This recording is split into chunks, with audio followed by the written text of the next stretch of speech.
Even if you've just met the perfect woman for you, if you get this wrong, it may be one of the reasons why your relationship is doomed to fail. The good news is, if she is a true keeper, what you're about to learn will help you avoid losing her or mistakenly punting a good one. And if you're already in a relationship that's on the rocks, you'll learn what you can do to save it. Because the reality is, the reasons for why your relationship is doomed to fail may surprise you. Welcome to Just the Tip. Okay, so her personality might be perfect for you, but if your temperaments don't align, it might be one of the main reasons why your relationship is doomed to fail.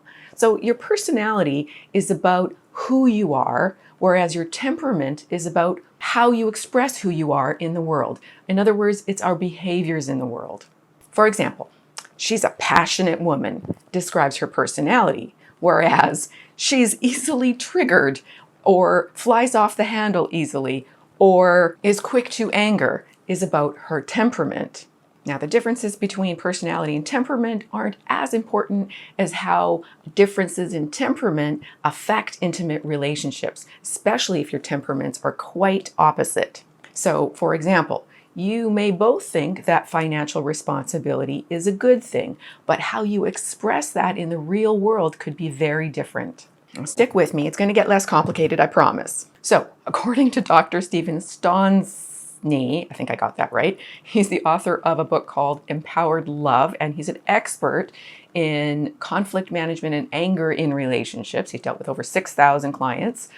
He says that temperament clashes start to show up within about 10 months of a couple living together and escalate to crisis levels by the second year. And if a couple can't figure out how to manage their differences in temperament, they usually split up by year 4.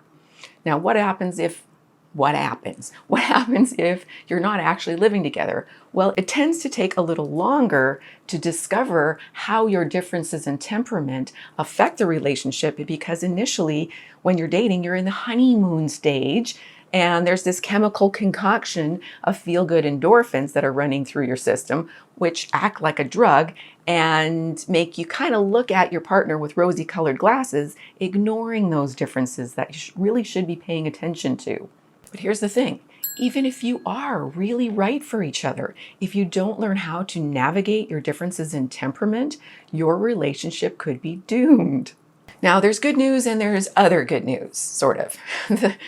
While our personalities tend to evolve in our lifetime, our temperaments tend to stick with us. That's not to say you can't overcome certain temperamental traits within yourself or someone else that are not actually serving you or others.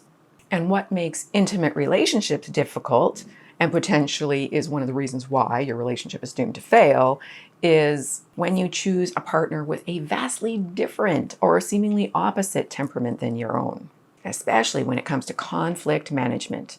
Example, when you're stressed, angry, or frustrated, whether it's at your partner or out in the world, maybe you tend to shut down and go in your cave. You ponder, you contemplate, later you come out and discuss it or move on with life. Meanwhile, she's someone who wants to figure it out right this red hot minute.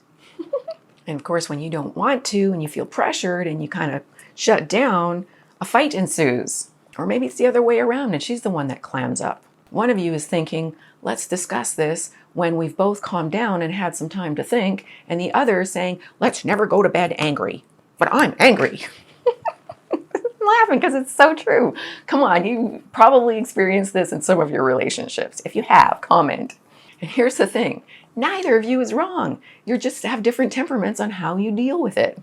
But key point, when you're with someone who seemingly has an opposite way of dealing with these kinds of tense situations, both of you, or neither of you, let's say neither of you, feels understood or loved, when really it might be that you're not understood, but you are loved. When we're triggered, we want others to be like us and see like us. That's what makes us feel emotionally safe. But of course, feeling too safe and too similar can lead to boredom. Yes, I know relationships are complicated. They're a lot of work forever after, and they're not for everyone. But if they're for you, let's talk about stimulation. Not that kind. Remember, it's not bad for you to have differences, even in temperament. In fact, it's actually good if you have a little bit of differences. That way it doesn't become too stagnant. But it's how you navigate those differences that determine whether or not you're going to be supporting the relationship, especially in times of conflict. And if you don't know how to do that, then you might be with the right person, but feel like sometimes you're not with the right person, even if your values, beliefs, and goals are in alignment. In fact, your mutual reactivity for how you handle situations differently may feel insurmountable when really your feelings are actually just exaggerated. Dr. S, as we'll call him from now on because he can't pronounce his name, says the most common areas where this conflict shows up is in terms of energy and intensity levels and mood, especially when it comes to anxiety regulation. For example, let's say she's high energy and you're lower energy in terms of temperament. She tends to she tends to take action without thinking, whereas you like to contemplate, make a plan, and then potentially take action once you've thought about it. Or maybe it's the other way around. So let's say she gets reprimanded at work by her boss, and her reaction is to want to give notice right away or even quit without looking for another job, which she really can't afford to do. Meanwhile, you would prefer if she actually talked to her boss about the communication issue, and then if it can't get resolved, give notice when she's already found another job. Or maybe you're particular about being on time and she's chronically late. Maybe you're the organized, orderly, on-time planner and she's none of those things. When you try to bring up this disrespectful behavior, she becomes moody and distant, which brings us to mood. Let's say when it comes to mood and anxiety regulation, you're on two different pages. If we go back to the other example where she doesn't like her boss and she doesn't like her job, for her, continuing to work for a disrespectful boss causes her more anxiety than being out of work and not knowing where her next paycheck comes from. Whereas for you, you definitely would have more anxiety around not knowing where your next paycheck was coming from. Or maybe you're the fly by the seat of your pantser. Pantser. I don't know if that's actually a word. Anyways, so that brings us to, do opposites really attract? Well, opposites somewhat attract. But you can't be so opposite that there's a glaring difference and there's an insurmountable cavern between you, especially when it comes to temperament, because otherwise eventually you will repel each other. And if you want me to do a video on why opposites attract, let me know in the comments. And as I mentioned before, the best relationships are actually where a couple have moderate temperamental differences. Ideally, the high energy person winds up with someone who they can chill out with, but who doesn't bring them down. And the lower energy person winds up with someone who can give them some energy and get them out of the house once in a while. You like her spontaneity and creativity, and she likes that you help keep her head out of the clouds and feet on the ground. But the further apart your temperaments are, and the less you're able to manage those differences, the more that those things that originally attracted you will drive you nuts. You've probably experienced this. If you have, share your stories. And if your temperaments are moderately different and you're still fighting over every little thing, it could be that you're reacting instead of responding. Now remember, we weren't taught how to do relationships. We weren't taught how to deal with conflict management. I don't know what they're teaching in schools right now, but it's not very useful. Skip that part. Sorry, schools, if you're watching.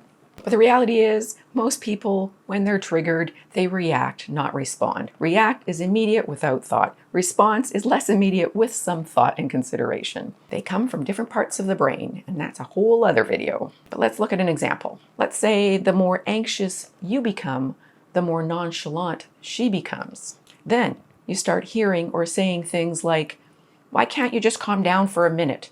Or, "Let me think for a minute." Or, "Why do you always put things off?" Or, "I thought you said you were interesting, not interesting." I love that one. Okay, anyway, you've probably heard some of these or said some of these.